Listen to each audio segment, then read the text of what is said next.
محمد وعلى آل محمد كما صليت على إبراهيم وعلى آل إبراهيم إنك حميد مجيد اللهم بارك على محمد وعلى آل محمد كما باركت على إبراهيم وعلى آل إبراهيم إنك حميد مجيد الحمد لله ইসলামী দাওয়া পরিষদ বাংলাদেশের উদ্যোগে আয়োজিত আজকের এই সিরাত কনফারেন্সে সম্মানিত সভাপতি ও সম্মানিত উপস্থিতি, এতক্ষণ পর্যন্ত উলামা হযরতদের জবানে বিভিন্ন বিষয়ের আলোকে রাসূল আকরাম সাল্লাল্লাহু আলাইহি ওয়াসাল্লামের জীবন ঘনিষ্ঠ বিষয়গুলো আমাদের সামনে চলে আসছে।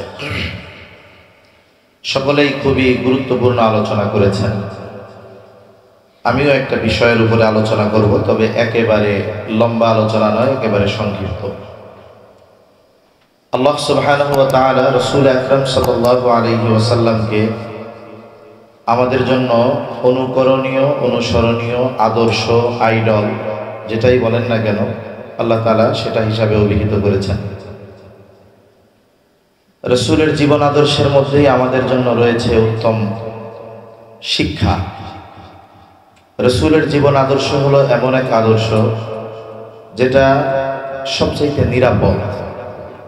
অনুসরণের ক্ষেত্রে অনেক সময় আমরা একজন মানুষ আরেকজনকে অনুসরণ করি, দেখা যায় যাকে আমি অনুসরণ করতেছি তার ভেতরে ত্রুটি বিচ্যুতি থাকতে পারে, এটা স্বাভাবিক বিষয়।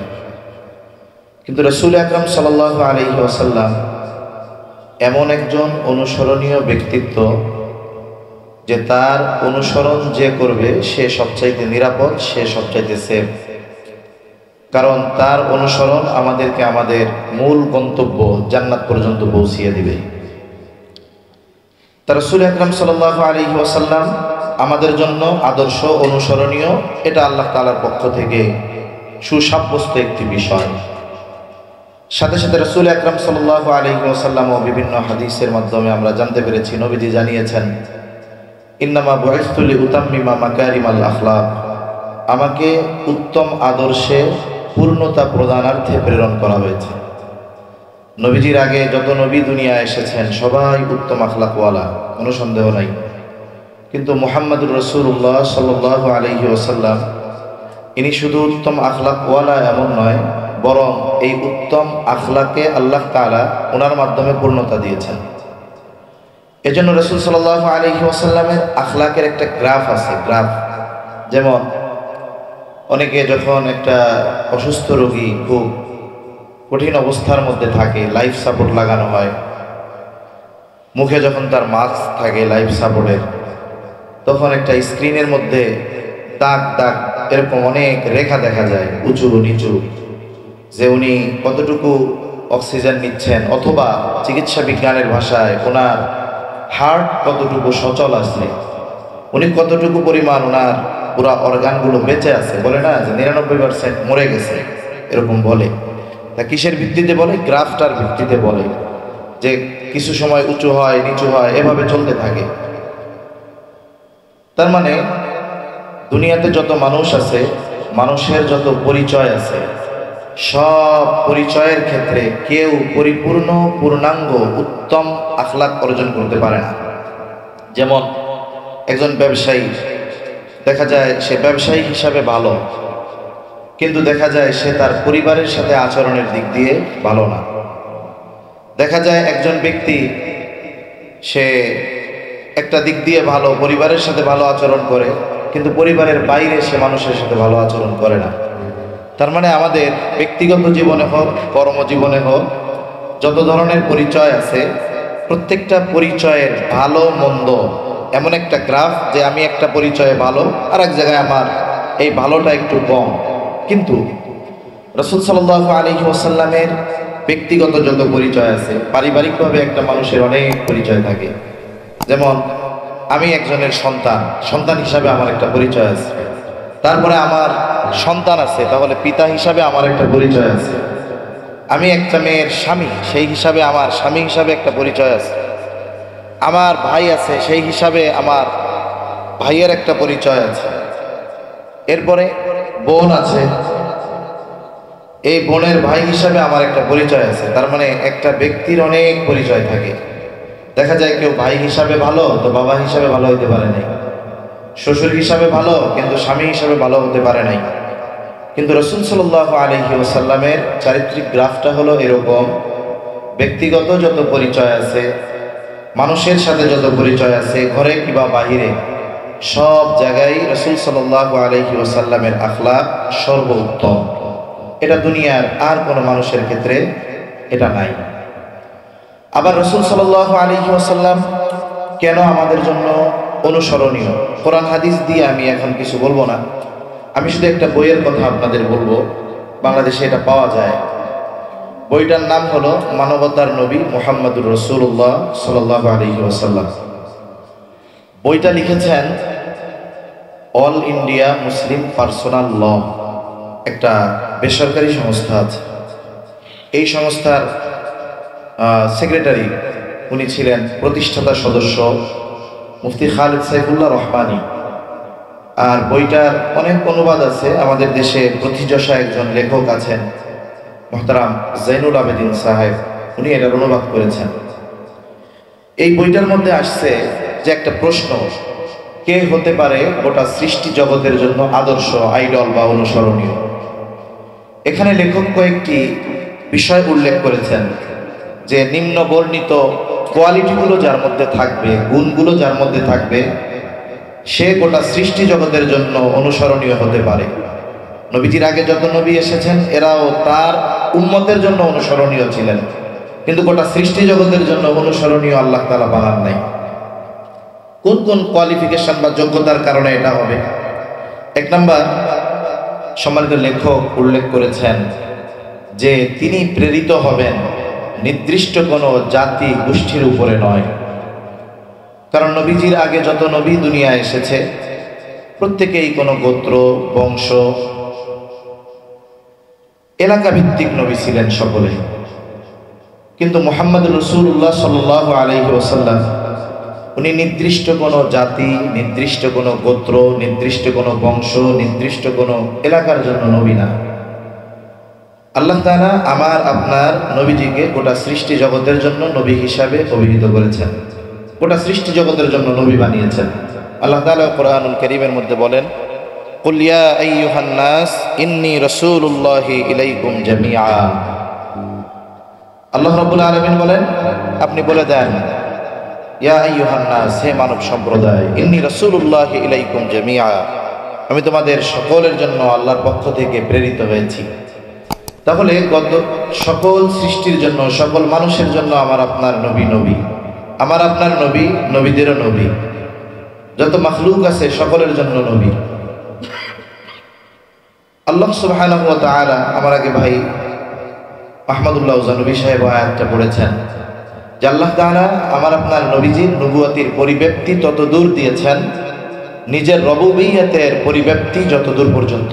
তার মানে সৃষ্টি জগতে যেখানে রব আল্লাহ, ওই জায়গারও নবী মুহাম্মদুর রাসূলুল্লাহ সাল্লাল্লাহু আলাইহি ওয়াসাল্লাম। তার মানে গোটা সৃষ্টি জগতে, আলম একটা জগৎ, পৃথিবী, আল্লাহ তাআলা বলেছেন নিজের ব্যাপারে রব্বুল আলামিন, আর নবীজির ব্যাপারে রহমাতুল লিল আলামিন। তা জগৎ তো অনেক, গোটা সৃষ্টি জগৎ, যত জগৎ আছে, আলম আছে, এক কথায় কুল কায়নাতের কোনো জায়গা নাই যে জায়গার রব আল্লাহ তাআলা নয়। অনুরূপভাবে গোটা সৃষ্টি জগতে এমন একটা ইঞ্চি জায়গা নাই যেই জায়গার রহমত আমার আপনার নবী নয়। এর মাধ্যমে আমার আপনার নবীজির নবুয়তিকে নির্দিষ্ট কোনো এলাকা, গোত্র, বংশের মধ্যে সীমাবদ্ধ করে দেওয়া হয় নাই, বরং আমার আপনার নবীজির নবুয়তকে আল্লাহ তাআলা তার রবুবিয়তের বিস্তার যতদূর ততদূর পর্যন্ত বিস্তৃত করে দিয়েছেন। এই যে যোগ্যতা, এটা আল্লাহ তাআলা আমার আপনার নবীর আগে কাউকে দেন নাই। উনি সকল সৃষ্টির জন্য নবী, সকল সৃষ্টির জন্য তিনি নবী। এখন বিষয় হলো, যদি কোনো কাফেরও নবীজির অনুসরণ করে দুনিয়াতে সে কমপক্ষে সফল হয়ে যাবে। চিরন্তন সফলতার জন্য তো ঈমান অপরিহার্য, কিন্তু যদি কোনো ব্যক্তি অমুসলিম হয়েও নবীজি সাল্লাল্লাহু আলাইহি ওয়াসাল্লামকে অনুসরণ করে, তাহলে তার দুনিয়ার জীবন সুন্দর হবে নবীজি সাল্লাল্লাহু আলাইহি ওয়াসাল্লামের অনুসরণ করার কারণে। তা প্রথম কারণ যেটা আমরা পেলাম যে নবীজি কেন আমাদের জন্য বা গোটা সৃষ্টি জগতের জন্য আদর্শ? প্রথম কারণ হলো যে তিনি গোটা সৃষ্টি জগতের জন্যই আল্লাহর পক্ষ থেকে প্রেরিত হয়েছেন। দ্বিতীয় বিষয় হলো রাসূল আকরাম সাল্লাল্লাহু আলাইহি ওয়াসাল্লাম গোটা সৃষ্টি জগতের জন্য আদর্শ কেন? দ্বিতীয় কারণ লেখক বর্ণনা করতেছেন, যিনি গোটা সৃষ্টি জগতের জন্য অনুসরণীয় হবেন তার জীবন হতে হবে বহুমুখী। তার মানে মানব জীবনের যত দিক আছে, যদি কোনো ব্যক্তি কোনো সমস্যায় পড়ে তাহলে তাকে বই দেখা লাগবে না, সে রাসূল সাল্লাল্লাহু আলাইহি ওয়াসাল্লামের জীবন থেকে ওই সমস্যার সমাধান পেয়ে যাবে। তা নবীজির আগে অনেক নবী আসছেন। মনে করেন আমাদের মধ্য থেকে কেউ একজন রাষ্ট্রপ্রধান হলেন, কথার কথা রাষ্ট্রপ্রধান হলেন, রাষ্ট্র পরিচালনার ক্ষেত্রেও তো আদর্শ আছে, নবীজি সাল্লাল্লাহু আলাইহি ওয়াসাল্লামের আদর্শ আছে। এখন উনি চিন্তা করলেন যে এক কাজ করা যায়, আমি রাষ্ট্র পরিচালনার আদর্শটা হযরত ঈসা আলাইহিস সালাম থেকে নিব। এটা সম্ভব নয়, কারণ ঈসা আলাইহিস সালামকে আল্লাহ তাআলা আসমানে উঠিয়ে নেওয়ার আগে দুনিয়ায় যতদিন রাখছে ওনাকে রাজত্ব দেন নাই। কেউ যদি চায় যে আমি তো বিবাহ করেছি, আমি একজন আদর্শ স্বামী হব, কি করা যায়? তাহলে এক কাজ করি, ঈসা আলাইহিস সালাম থেকে এই আদর্শ আমি গ্রহণ করি। সম্ভব নয়। কেন?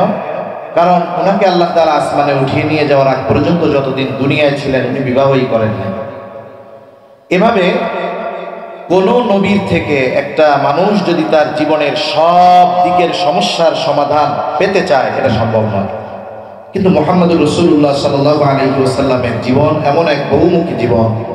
একজন ব্যবসায়ী যদি চিন্তা করে যে আমি একজন আদর্শ ব্যবসায়ী হব, রাসূল সাল্লাল্লাহু আলাইহি ওয়াসাল্লাম থেকে তিনি ব্যবসায়ী হিসেবে আদর্শ গ্রহণ করতে পারবেন। ওনার রাষ্ট্রপ্রধান যদি চায় যে আমি একজন আদর্শ রাষ্ট্রপ্রধান হব, রাষ্ট্রপতি হব, রাসূল সাল্লাল্লাহু আলাইহি ওয়াসাল্লাম থেকে তিনি গ্রহণ করতে পারবেন। কোনো ব্যক্তি যদি এই চিন্তা করে যে আমি একজন ভালো আমানতদার ব্যক্তি হব, রাসূল সাল্লাল্লাহু আলাইহি ওয়াসাল্লাম থেকে সে এটা পাবে। কেউ যদি চায় যে আমি একজন আদর্শ শ্বশুর হব, এটাও রাসূল সাল্লাল্লাহু আলাইহি ওয়াসাল্লাম থেকে পাবে। এক কথায় দুঃখের সাথে সম্পৃক্ত হোক কিংবা সুখের সাথে, যে কোনো বিষয়ে যদি মানুষেরা কোনো সমস্যার মধ্যে পড়ে, এই সমস্যার সমাধান রাসূল সাল্লাল্লাহু আলাইহি ওয়াসাল্লামের জীবন থেকে পাওয়া যাবে। একজন বিচারক হয়েছে, হতেই পারে একজন বিচারক শুধু যে জজ কোর্টে বসলো, বিচারকের আসনে বসলো, ওই সময় তিনি বিচারক হন তা না। অনেক সময় আমরা নিজেদের মধ্যেও বিচারক হই। দুই ভাই সমস্যায় পড়ছে, আমাকে বা আপনাকে বলা হলো একটু ফয়সালা দিয়ে দেন, আমি তো ওই সময় বিচারক।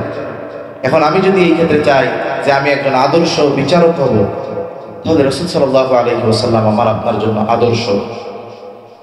তাহলে মানব জীবনের যত দিক আছে প্রত্যেকটা দিক নবীজির জীবনের মধ্যে পাওয়া যায়। মানব জীবনের প্রত্যেকটা সমস্যার সমাধান রাসূল সাল্লাল্লাহু আলাইহি ওয়াসাল্লামের সিরাত থেকে পাওয়া যায়। এটা অন্য কোনো নবীর জীবন থেকে পাওয়া যাবে না। তৃতীয় যে বিষয়টা তিনি উল্লেখ করেছেন, এটা বলে আমি শেষ করে দেব ইনশাআল্লাহ, যে একজন মানুষকে আমি আপনি অনুসরণ করব যিনি ১৫০০ বছর আগে চলে গেছেন। তিনি যে এমন মানুষ ছিলেন এর এভিডেন্স, এর দলিল আমাদের কাছে থাকা দরকার, এর প্রমাণ আমাদের কাছে থাকা দরকার। ওনার কাছে আল্লাহর পক্ষ থেকে যেই ঐশী নির্দেশনা এসেছে, ওহী এসেছে, এটা আমাদের কাছে নির্ভুলভাবে পৌঁছানো দরকার। রাসূল সাল্লাল্লাহু আলাইহি ওয়াসাল্লামের কাছে কোরআনুল কারীম নাজিল হওয়ার আগেও আল্লাহ তাআলা বিভিন্ন নবীদের কাছে ওহী পাঠিয়েছেন। বিশেষ করে প্রসিদ্ধ যেই তিনটি কিতাব কোরআন ব্যতীত, তাওরাত, জাবুর, ইনজিল, এছাড়াও আল্লাহ তাআলা বিভিন্ন নবীদের কাছে সহিফা প্রেরণ করেছেন, পাঠিয়েছেন। এই পৃথিবীতে খ্রিস্টানদের অনুসারী অনেক, এক হিসাবে বলা হয় এখনো খ্রিস্টান ধর্মের অনুসারী মুসলমানদের চাইতেও বেশি। তারা ঈসা আলাইহিস সালামকে নবী বলে মানে, কিন্তু ঈসা আলাইহিস সালামের কাছে যেই ইনজিল আল্লাহ তাআলা নাজিল করেছিলেন, ঈসা আলাইহিস সালামকে আল্লাহ তাআলা আসমানে উঠিয়ে নিয়ে যাওয়ার ১০০ বছরও লাগে নাই। অল্প কয়েক বছরের মধ্যেই মূল ইনজিলকে পরিবর্তন তারা করে ফেলেছে। আর এখন গোটা পৃথিবীতে তন্ন তন্ন করে খুঁজেও একটা নির্ভুল ইনজিল পাওয়া যাবে না। এটা অনেক আগেই তারা নিজেদের মন মতো করে ফেলেছে। এরপরে তাওরাত মুসা আলাইহিস সালামের উপরে নাজিল হয়েছে, বর্তমান ইয়াহুদি যারা, এরা নিজেদেরকে মুসা আলাইহিস সালামের অনুসারী বলে দাবি করে।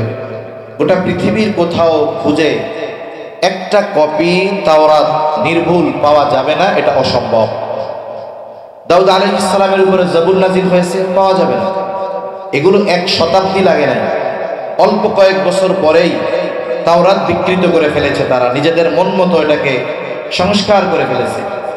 জাবুর নাই, ইনজিল নাই, তাওরাত নাই, কিন্তু কোরআনুল কারীম ১৫০০ বছর আগে আল্লাহ তাআলা নাজিল করেছেন।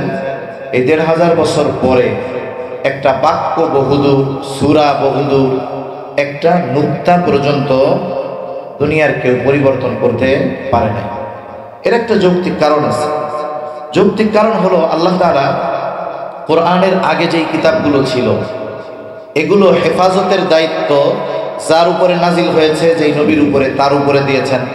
ওই সময়ের যারা আলেম ছিল, ফকিহ ছিল, তাদের উপরে দায়িত্ব ছিল এই তাদের উপরে নাজিলকৃত কিতাবগুলো হেফাজত করা। আল্লাহ তাআলা কোরআনুল কারীমে বলেছেন, ইন্না আনজালনাত তাওরাতা ফিহা হুদা ওয়া নূর ইয়াহকুমু বিহান নাবিয়্যুনা আল্লাযীনা আসলামু লিল্লাযীনা হাদু ওয়ার রাব্বানিয়্যুনা ওয়াল আহবারু বিমাস্তুহফিযু মিন কিতাবিল্লাহ। মূল কথাটা হলো যে আল্লাহ তাআলা নাজিলকৃত এই কিতাব দিয়ে নবীরা, ফকিহরা, আলেমরা তারা সমাধান দিত মানুষের। সাথে সাথে দায়িত্ব কি দেওয়া হয়েছে? বিমাস্তুহফিযু মিন কিতাবিল্লাহ, আল্লাহর ওই কিতাব হেফাজতের দায়িত্ব তাদেরকে দেওয়া হয়েছিল। কিন্তু কোরআনুল কারীমের ব্যাপারে আল্লাহ তাআলা এই কোরআন হেফাজতের দায়িত্বটা আমাদের দেন নাই, নবীর উপরেও চাপায়া দেন নাই, বরং আল্লাহ তাআলা নিজেই বলেছেন, ইন্না নাহনু নাযালনা যিকরা ওয়া ইন্না লাহু লাহাফিজুন। আল্লাহ রাব্বুল আলামিন বলেছেন যে এই কোরআন আমি নাজিল করেছি, এই কোরআন হেফাজতের দায়িত্ব আমার। একেবারে কথা শেষের দিকে সম্মানিত উপস্থিতি, যে আল্লাহ সুবহানাহু ওয়া তাআলা কোরআন হেফাজতের দায়িত্ব নিয়েছেন। এখন হেফাজত শুধু কি লিখিত কোরআন এটার হেফাজত না, বরং আল্লাহ তাআলা লিখিত যেটা আমরা দেখি এটা সহ এর অনুবাদ, এর ব্যাখ্যা, এটাও হেফাজতের দায়িত্ব আল্লাহ তাআলা নিয়েছেন। এজন্য যখন কোরআন নাজিল হতো প্রাথমিক দিকে, রাসূল আকরাম সাল্লাল্লাহু আলাইহি ওয়াসাল্লাম জিবরাইল আলাইহিস সালাম শোনাতেন, নবীজির সাথে সাথে জবান আওড়াইতেন যেন এটা ওনার থেকে ছুটে না যায়। আল্লাহ তাআলা কোরআনুল কারীমের মধ্যে আয়াত নাজিল করলেন, আল্লাহর নবীকে জানিয়ে দিলেন, লা তুহাররিক বিহি লিসানাকা লিতা'জালা বি ইন্না আলাইনা জামআহু ওয়া কুরআনা। আল্লাহ তাআলা বলে দিলেন যে আপনি তাড়াহুড়ো করে এভাবে জবান আওড়াবেন না। কেন? ইন্না আলাইনা জামআহু ওয়া কুরআনা। আল্লাহ তাআলা বলেন এটাকে একত্রিত করা, এটাকে জমা করা, এটাকে পড়ায় দেওয়ার দায়িত্ব এটা আমার। আল্লাহ তাআলা এরপরে কি বললেন? সুম্মা ইন্না আলাইনা বায়ানা। শুধু এটাকে সংরক্ষণ করার দায়িত্ব তা না, এটার যে ব্যাখ্যা এটাও হেফাজতের দায়িত্ব আল্লাহ। এজন্য পৃথিবীর কোথাও যদি কোনো অপব্যাখ্যাকারী কোরআনের কোনো আয়াতের কোনো বিষয়বস্তুর অপব্যাখ্যা করে, মুহাক্কিক উলামায়ে কেরাম ওই অপব্যাখ্যাকারীর বিরুদ্ধে প্রতিবাদ করে তোলেন, কিনা বলেন? এজন্য কোরআনকে হেফাজতের দায়িত্ব আল্লাহ নিয়েছেন। এজন্য ১৫০০ বছর পরেও কেউ এই কোরআনের একটা অক্ষরকেও বিকৃত করতে পারে নাই। দ্বিতীয় বিষয়, যাকে অনুসরণ করব আমরা, তার প্রতি আল্লাহ প্রদত্ত যেই ওহী বা ঐশী কালাম এটা আমাদের কাছে নির্ভুলভাবে পৌঁছিয়েছে, কিয়ামত পর্যন্ত আল্লাহ যতদিন চান এটা থাকবে। দ্বিতীয় বিষয় হলো, যাকে আমরা অনুসরণ করব তার ব্যক্তিগত জীবন একেবারে শৈশব থেকে নিয়ে দুনিয়ায় যতদিন ছিলেন সব কিছু আমাদের নখদর্পণে আমাদের সামনে থাকতে হবে। রাসূলুল্লাহ সাল্লাল্লাহু আলাইহি ওয়াসাল্লামের এই যে সিরাতের আলোচনা আমরা করি, এটা তো নবীর থেকে আমরা শুনি নাই, আমরা সাহাবায়ে কেরামের মাধ্যমে পেয়েছি। এই কাজটা করেছেন আমাদের মুহাদ্দিসিনে কেরাম, কত পরিশ্রম করে তারা এই হাদিসগুলোকে সংকলন করেছেন। শত শত মাইল হেঁটে হেঁটে গিয়ে একটা হাদিস শুনে এসেছেন, আবার শুনতে গিয়েছেন ওই ব্যক্তির আচরণ ভালো হয় নাই, 1 মাসের পথ পাড়ি দিয়ে গেছে, ওই ব্যক্তি একটা অবলা প্রাণীর সাথে ধোঁকা দিছে, এটা পছন্দ হয় নাই, তার থেকে হাদিস গ্রহণ করেন নাই, আবার ফিরে এসেছেন।